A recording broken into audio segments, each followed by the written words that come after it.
Overfishing is depleting the oceans. Global fisheries are in danger of collapsing due to overfishing. Overfishing in the ocean, or the taking of marine life at rates too high for species to repopulate, has long been a cause for concern among scientists. However, efforts by world leaders to undo the harm have been at a standstill for the past 20 years. The scourge of widespread overfishing in the seas is well known to marine experts. They also know, when if left unaddressed, how this will all end. Here are some of the critical issues regarding overfishing, from its effects on marine biodiversity to the limited success that mitigation efforts have had. Why is there overfishing? The earliest instances of overfishing took place in the early 1800s, when people devastated the whale population around Stelvegen Bank off the coast of Cape Cod in search of blubber for lamp oil.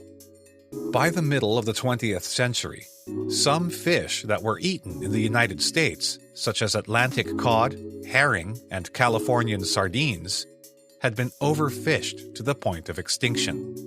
The food chain was severely disrupted by these regional depletions, which only made it more unstable in the late 20th century. To assure the accessibility and affordability of meals high in protein, nations all over the world tried to increase their fishing capacity in the middle of the 20th century. Large industrial fishing operations grew swiftly as a result of favorable regulations, loans, and subsidies, quickly displacing local fishers as the primary source of seafood in the world. These massive, profit-driven commercial fleets were aggressive, searching the oceans of the world for their target species and developing ever more advanced techniques and technology for locating, capturing, and processing them.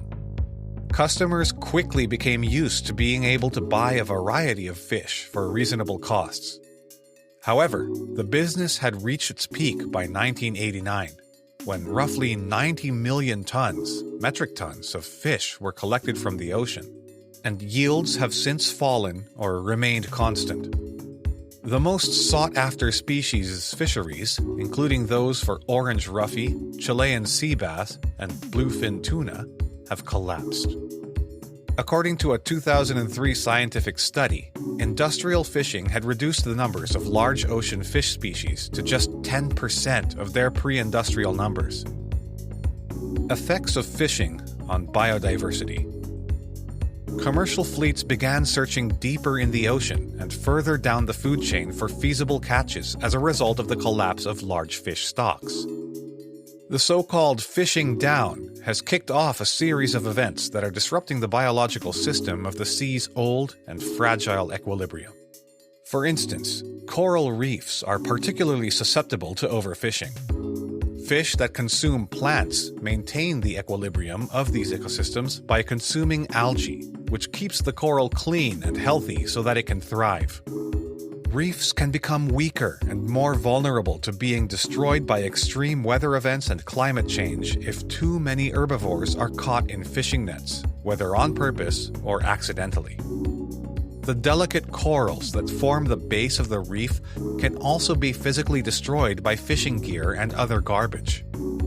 Other marine species may also suffer from overfishing. More than only shrimp and bluefin tuna are caught using the trawling technique, which involves vessels towing enormous nets behind them in the water. Bycatch has posed an existential threat to a variety of animals, including sharks, sea turtles, dolphins, seabirds, and dolphins. Actions taken to stop overfishing. Humans have started to realize that the oceans, once thought to be infinitely vast and rich, are actually quite fragile, since fisheries have been catching fewer and fewer fish over time. According to an analysis of catch data that was grimly published in the journal Science in 2006, all of the world's fisheries would collapse by the year 2048 if current unsustainable fishing rates are maintained. According to many scientists, most fish populations might be restored through vigorous fisheries management and improved compliance with catch-related rules, such as the implementation of catch limits.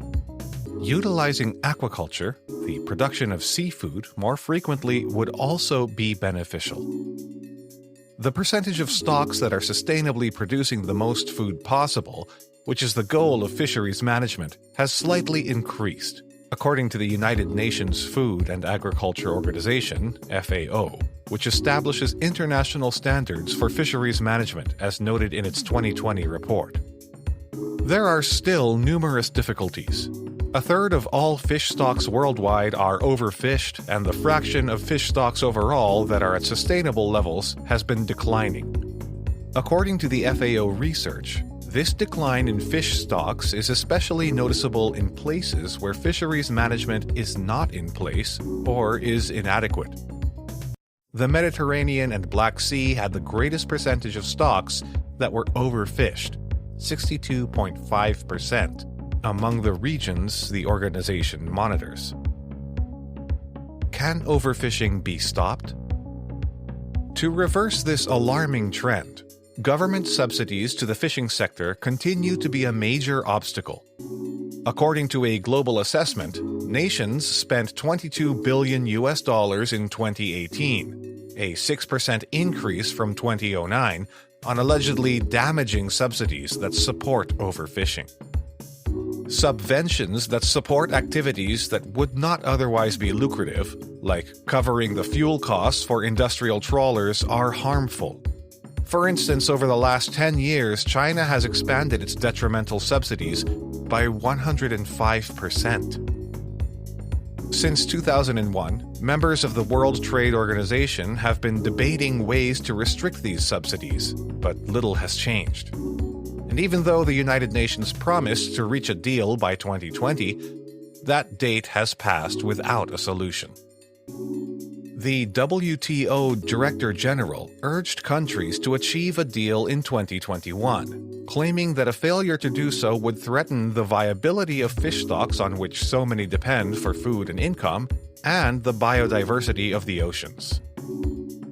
Whether or not nations will muster the political will to act is uncertain, but experts can see that it is just one of several steps that are essential to preserving the world's oceans. Industrial trawlers have been sent out in recent decades to fish in international waterways and on the high seas by governments whose own fish stocks have plummeted. 3,000 Chinese fishing boats travel the ocean from Africa to the Pacific to the Antarctic. According to a survey conducted the previous year, Chinese and Taiwanese ships held over half of the fish that were caught on the high seas in 2014. According to academics from the University of British Columbia, China is the country that offers the highest subsidies, with $7.2 billion in 2018. This amounts to 21% of all worldwide aid. Some subsidies, such as those that support the sustainable management of fisheries, are regarded as advantageous. However, during the past 10 years, China's funding for helpful subsidies has decreased by 73%, while spending on detrimental subsidies like buying fuel or building boats has increased by more than twice as much. 4 Earth-like planets can now be reached by our contemporary fishing fleet. This indicates that the ocean's ability to regenerate itself has now been surpassed by our fishing fleet.